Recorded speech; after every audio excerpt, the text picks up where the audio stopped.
It is a scene familiar to so many of us. You are out with friends, celebrating a birthday, or just unwinding after a long week at work. Someone proposes a toast, glasses clink, laughter fills the air. Alcohol is deeply woven into the fabric of our social lives, a companion to our celebrations, and a comfort in our quiet moments.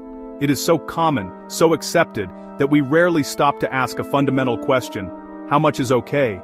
We hear conflicting messages all the time. One day, a headline praises the heart-healthy benefits of a glass of red wine. The next, a study warns that no amount of alcohol is truly safe for our health. It's a confusing and frankly dizzying back and forth. This confusion leaves many of us in a state of uncertainty. We want to do what is best for our bodies and our minds, but the goalposts for safe drinking seem to be constantly shifting. Is the glass of wine I have with dinner helping my heart or hurting my liver? Is a couple of beers on the weekend harmless fun or a small step toward long-term health problems?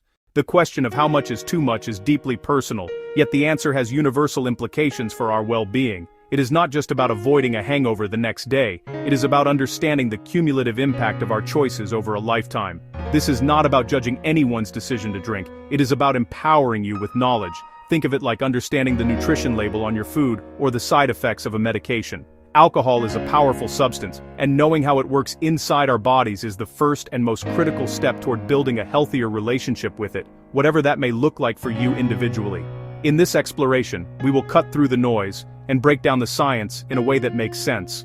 We will look at what the world's leading health organizations recommend. We will examine why alcohol affects each of us so differently. We will also confront some of the uncomfortable truths that recent large-scale studies have brought to light. The goal is not to scare you, but to equip you. By the end, you will have a much clearer picture of what alcohol does to your body, and be better prepared to decide what role, if any, it should play in your own life. This is about moving from confusion to clarity, one sip at a time.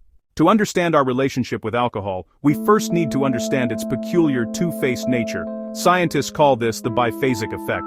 The term might sound complex, but the experience is something many drinkers will instantly recognize. It is the reason that first drink or two can feel so good. When you start drinking and your blood alcohol concentration is rising, you often experience positive feelings. You might feel more relaxed, more sociable, more euphoric, less inhibited. It's the first phase of alcohol's impact on your brain and central nervous system, but this pleasant phase has a tipping point. As you continue to drink and your blood alcohol concentration keeps climbing, the effects begin to change. Instead of feeling better, you start to feel worse. This is the second phase, where the depressant qualities of alcohol take over.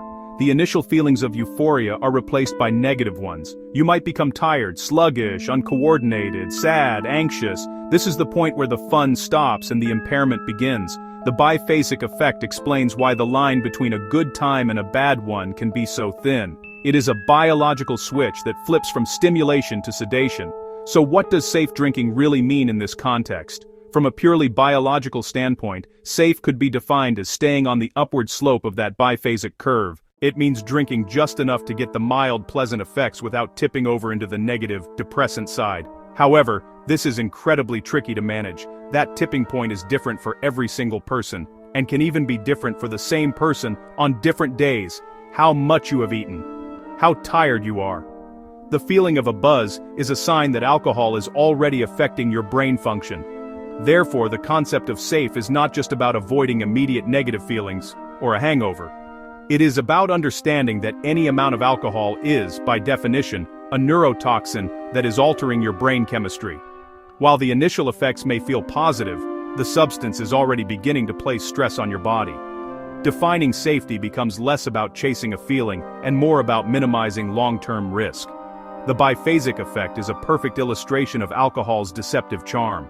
It draws you in with a promise of pleasure but has a hidden cost that grows with every additional sip you take.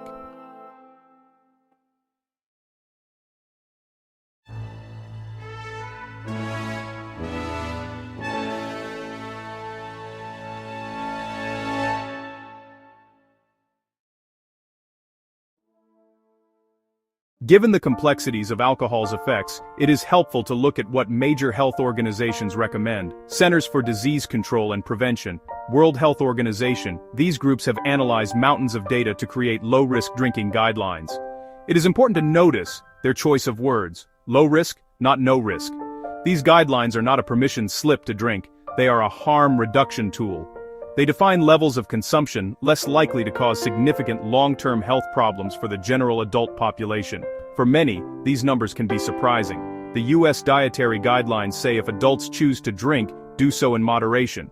Up to 2 standard drinks per day for men. Up to 1 standard drink per day for women. A standard drink, 12 ounces of regular beer at 5% alcohol. 5 ounces of wine at 12% alcohol. 1.5 ounces of distilled spirits like vodka or whiskey at 40% alcohol. Many people pour larger servings at home. 1 glass might actually be 2 standard drinks, or 3 standard drinks, easily past recommended limits. These daily limits are not meant to be averaged over a week. You can't abstain Monday through Friday and then have 7 drinks on Saturday and call it low risk. That pattern is binge drinking. Binge is defined as 4 or more drinks for women, or 5 or more drinks for men, and usually in about 2 hours. Binge drinking rapidly raises blood alcohol concentration. That places acute stress on your heart, on your liver, on your brain. The guidelines are clear. Risk is lowest when consumption is limited on any single day. They are intended for healthy adults of legal drinking age. No amount is safe for many groups, pregnant or trying to become pregnant. People with medical conditions, like liver disease, pancreatitis, people taking medications that interact with alcohol, people in recovery from an alcohol use disorder. For these individuals, the safest amount of alcohol is always 0. The official guidelines provide a baseline, but they are not a one-size-fits-all prescription. If you have ever wondered why your friend can have 3 beers and seem perfectly fine while you feel unwell after just 1, the answer lies in our unique biology.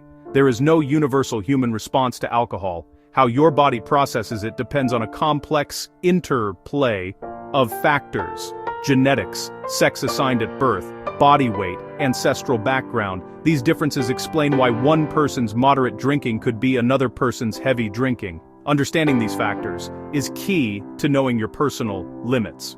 One of the most significant factors is sex. On average, women absorb and metabolize alcohol differently than men. Women tend to have less body water, so alcohol is more concentrated in their bloodstream, and they have lower levels of alcohol dehydrogenase. Alcohol dehydrogenase is found in the stomach lining and liver, and breaks down alcohol. So alcohol stays in a woman's system longer and at a higher concentration. That increases susceptibility to harmful effects, liver damage, heart disease, even at lower consumption levels. Genetics also play a massive role.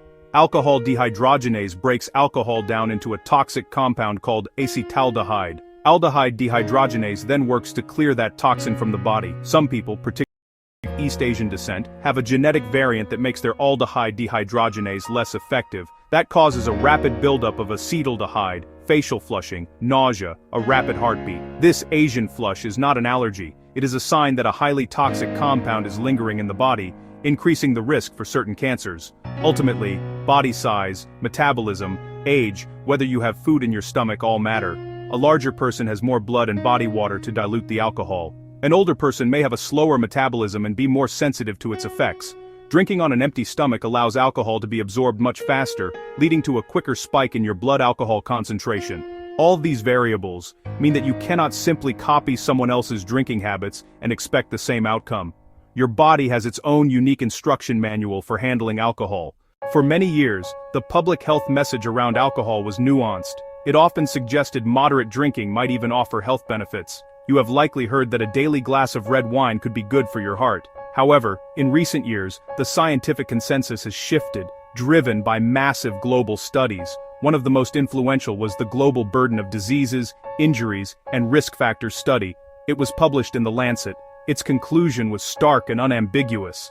The GBD study analyzed data from hundreds of sources across nearly 200 countries. It found the safest level of alcohol consumption for overall health is 0. Let that sink in for a moment.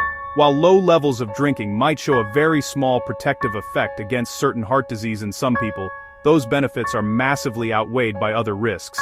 Cancer, infectious diseases like tuberculosis, self-harm, transportation accidents. When all the risks are tallied up, any amount of alcohol contributes to a net loss of health. Agencies like the CDC set less risky levels, but the GBD argues no level is without risk. Every drink increases your chance of a negative health outcome. This is especially true for cancer. The International Agency for Research on Cancer classifies alcohol as a Group 1 carcinogen. Asbestos, radiation, tobacco. Alcohol is causally linked to at least 7 types of cancer: mouth, throat, esophagus, liver, colon, breast. This consensus doesn't mean everyone must immediately stop drinking. Public health provides information so people can make informed choices, not dictate behavior. But it does mean we need to be honest and clear-eyed about trade-offs. The idea that a little alcohol is good for you is now largely unsupported by the most comprehensive global evidence. From a health-focused perspective, drinking less is always better, and to minimize your risk as much as possible, not drinking at all is the safest choice. When we think about the harms of alcohol, we often picture immediate effects: slurred speech, poor coordination, a hangover. But the most significant damage is often silent, building slowly over years. It affects nearly every organ in the body. This damage can occur even at levels many call moderate. It's a quiet internal process. Alcohol and toxic byproducts wear down vital systems. Let's look at 3 primary targets: the liver, the heart, the brain. The liver is the body's primary filtration system. It bears the brunt of processing alcohol. Every time you drink, the liver breaks alcohol down. That process makes harmful substances, like acetaldehyde. Acetaldehyde can damage liver cells. Over time, this leads to inflammation, alcoholic hepatitis, buildup of fat, fatty liver disease, and eventually irreversible scarring. Cirrhosis. Visual. Healthy liver. Fatty liver. Cirrhosis. Fatty liver can appear after a short period of heavy drinking and is often the first sign. It can reverse if drinking stops, but continued drinking leads to life-threatening conditions. Alcohol can increase blood pressure, raising heart attack and stroke risk. It can cause irregular heartbeat, atrial fibrillation, which boosts clot and stroke risk. Chronic heavy drinking weakens the heart muscle. Alcoholic cardiomyopathy, leading to heart failure. Any minor heart benefits are outweighed by these risks. The brain is especially vulnerable. Alcohol is a depressant that slows communication between brain cells. Chronic drinking can cause brain shrinkage, especially in memory areas and the prefrontal cortex, leading to cognitive impairment. Long-term heavy use is a major risk factor for dementia. The buzz is alcohol interfering with brain function, and over time, that interference can create lasting structural damage. To make sense of the science, let's follow the journey of a single glass of wine through the body. Imagine you are having dinner tonight and you pour yourself a 5-ounce glass of red wine. From the moment you take the first sip, the alcohol, ethanol, begins its journey. It does not need to be digested like food. A small amount is absorbed directly through the lining of your mouth and tongue. Once it hits your stomach, about 1/5 of it is absorbed directly into your bloodstream. This is why drinking on an empty stomach has such a rapid effect. The remaining 4/5 travels to your small intestine and is very quickly absorbed into the bloodstream. Now, the ethanol is coursing through your circulatory system, reaching every organ in minutes. It crosses the blood-brain barrier with ease, which is why you feel the cognitive effects so quickly. It starts to interfere with neurotransmitters. It boosts GABA and blocks glutamate. This creates that initial feeling of relaxation and lowered inhibitions, the first phase of the biphasic effect. As alcohol-rich blood circulates, it makes a critical stop at your liver. Your liver recognizes alcohol as a toxin. Specialized enzymes get to work. First, alcohol dehydrogenase converts ethanol into acetaldehyde, highly toxic and a known carcinogen, largely responsible for many hangover effects. Then aldehyde dehydrogenase breaks acetaldehyde down into acetate, which is harmless and can be used for energy. This whole process takes time. The liver can only metabolize about 1 standard drink per hour. If you drink faster, excess alcohol continues to circulate, affecting your brain, heart, and other tissues. A second glass creates a backlog. Toxic acetaldehyde may linger longer. This microscopic drama is where long-term damage begins. For decades, the idea that a glass of red wine with dinner is good for your heart has been one of the most persistent and appealing health narratives. The health benefits of red wine have been largely overstated. The belief came from observations of the French paradox: low heart disease, despite diets high in saturated fat. Researchers hypothesized regular red wine might be protective, possibly due to antioxidants like resveratrol in grape skins.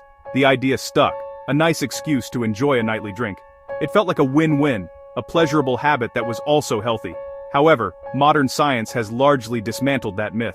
Resveratrol shows antioxidant effects in labs, but the amount in a glass or two of wine is tiny. You'd need hundreds or thousands of glasses to match lab doses. Any tiny compound benefits are overwhelmed by alcohol's harms. Ethanol is the main chemical, and its risks are well documented. Newer studies recheck the old J-curve findings. Light drinkers looked healthier, but that was misleading. Many non-drinkers were former heavy drinkers who quit because of illness. That sick quitter effect skewed comparisons. Plus lifestyle confounders, higher incomes, better diets, more exercise. Once controlled for, the protective effect largely vanishes. Bottom line, no alcoholic beverage is healthy. Red wine, craft beer, top-shelf whiskey. The key ingredient that matters is ethanol. In 2022, in 2002, the World Heart Federation warned any alcohol level can reduce healthy life. They called the red wine is healthy idea misinformed and warned about industry misinformation. The focus now is clear public communication of risk, not claiming benefits. Understanding the science is one thing, applying it to your own life is another. The goal here isn't to impose one rule on everyone, it's to empower you to create a personal playbook for alcohol that fits your health goals and risk tolerance. Move beyond passive drinking and make active, conscious choices. Be honest about how much you drink. For 1 week, keep a log, journal and calendar. Measure drinks accurately. You might be surprised. 1 glass of wine can be 1.5 standard drinks. 2 standard drinks. Once you see your habits, set realistic goals. You don't have to go to zero overnight. Small practical changes add up. Add a few alcohol-free days each week. Slow your pace when you drink. Have a large glass of water between alcoholic drinks. Let your liver have time to process alcohol. Avoid drinking on an empty stomach. Eat a meal with protein, fat, fiber. Learn your personal tipping point, that moment in the biphasic effect when the pleasant buzz fades and negatives take over. Check in with how you feel. Does a second drink make you more energized or more tired? Does it sharpen your wit or make you feel emotionally flat? Stopping before that line is harm reduction. Plan for social pressure. Decide in advance, only 2 drinks, or switch to sparkling water after your first. For some, the safest choice is no alcohol. Personal or family history of alcohol use disorder, high blood pressure, liver disease, pregnancy, or simply feeling unwell when you drink. In those cases, abstinence is most protective. Your health is yours. Science gives the map. You navigate. Use this knowledge to make choices that serve your long-term well-being and lead a healthier, more informed life.